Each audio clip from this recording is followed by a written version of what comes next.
நேயர்கள் அனைவருக்கும் வணக்கம். மகாநதி சீரியலில் இந்த ராகினியும் பசுபதியும் வெண்ணிலா அவங்க மாமா மனசில் காவேரி விஜயை பற்றி தப்பாக சொல்லி அவங்க நினச்ச விஷயத்த சாதிக்கலாம் அப்படின்னு தப்பு கணக்கு போட்டிருக்காங்க அப்படின்னு தான் சொல்லணும். ஆனால் அதுக்கு ஏற்ற மாதிரி தான் இப்போ வெண்ணிலாவும் அவங்க மாமாவும் விஜய் வீட்டுக்கு போயிட்டு நாளைக்கு உங்களுக்கும் வெண்ணிலாவுக்கும் கோவிலில் கல்யாணம் பண்ணி வைக்கிறதுக்கு ஏற்பாடு பண்ணியிருக்கோம் அப்படின்ற மாதிரி சொல்கிறாங்க. நீங்கள் கண்டிப்பாக எந்த பிரச்சனையும் பண்ணாமல் வெண்ணிலா கழுத்தில் தாலி கட்டணும் அப்படின்னு சொல்கிறாரு. அப்படி வரல அப்படின்னா நாங்கள் உயிரோடு இருக்க மாட்டோம், அதுக்கு காரணம் நீங்கள் தான் அப்படின்னு லெட்டர் வச்சுருவோம் அப்படின்ற மாதிரி மிரட்டிட்டு அவங்க போகிறாங்க. இதனால் கொஞ்சம் அப்செட் ஆன விஜய் என்ன பண்ணுறதுன்னு தெரியாமல் கொஞ்சம் குழப்பத்தில் இருக்கார். இன்னொரு பக்கம் காவேரி வீட்டுக்கு போன வெண்ணிலா அங்கே போயிட்டு வாய்க்கு வந்த மாதிரி சத்தம் போடுறாங்க, பிரச்சனை பண்ணி பேசிகிட்டு இருக்காங்க.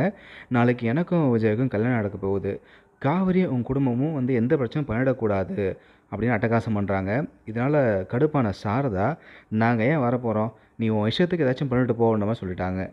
அதுக்கப்புறமா சாரதா விஜய்க்கு ஃபோன் பண்ணி வெண்ணிலா பிரச்சனை பண்ணதெல்லாம் சொல்லி விஜயை கண்ணப்படி திட்டிகிட்டு இருக்காங்க. அதோட உங்களாலேயும் அந்த வெண்ணிலாவாலையும் எந்த பிரச்சனையும் வரக்கூடாது அப்படின்னா நீங்கள் காவேரியை டிவோர்ஸ் பண்ணுங்கள் அப்படின்ற மாதிரி சொல்கிறாங்க.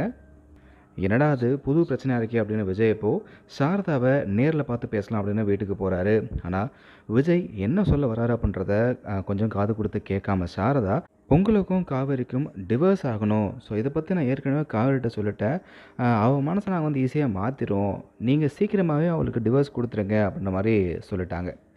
ஸோ இதெல்லாம் வேலைக்கு ஆகாது அப்படின்னு சொல்லிட்டு இப்போ விஜய் என்ன பண்ணுறாரு, பொருட்காட்சியில் இருக்க காவேரியை பார்த்து பேசலாம்னு சொல்லி அங்கே போகிறாரு. அங்கே நடந்த விஷயத்தான் சொல்லி விஜய், இன்னமும் நீ ஏன் அமைதியாக இருக்க, ஸோ இனிமேல் நம்ம யாரை பற்றி யோசிக்க வேணாம், நம்ம குழந்தைய பற்றி யோசிக்கலாம், ஸோ நீ என் கூட வா அப்படின்ற மாதிரி சொல்கிறாரு. ஆனால் வழக்கம் போல் காவேரி பார்த்தீங்கன்னா வெண்ணிலா பிரச்சனையை முடிச்சுட்டு வாங்க, அதுக்கப்புறமா நான் வரேன் அப்படின்னு சொல்கிறாங்க. ஸோ அதனால் நாளைக்கு எபிசோடில் விஜய் இந்த வெண்ணிலா பிரச்சனைக்கு ஒரு முடிவு கட்டணும் அப்படின்றதுக்காக இப்போ ஒரு முடிவு பண்ணுறாரு. வெண்ணிலாவை தூண்டி விட்டு இவ்வளோ பிரச்சனை பண்ணுறது இந்த ராகினியும் பசுபதி தான்.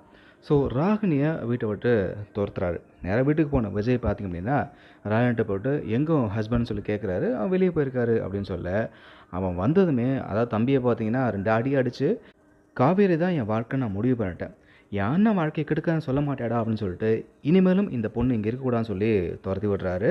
ஸோ ராகினியை வீட்டை விட்டு அனுப்பிட்டார். இதுக்கப்புறமா நேராக கோயில் போன விஜய் அங்கே பசுபதிக்கும் வெண்ணிலா மாமாவுக்கும் பதிலீடு கொடுக்குற விதமாக செம்ம சூப்பராக ஒரு சம்பவம் பண்ண போகிறாரு. அது என்ன சம்பவம் அப்படின்றத வெயிட் பண்ணி பார்க்கலாம்.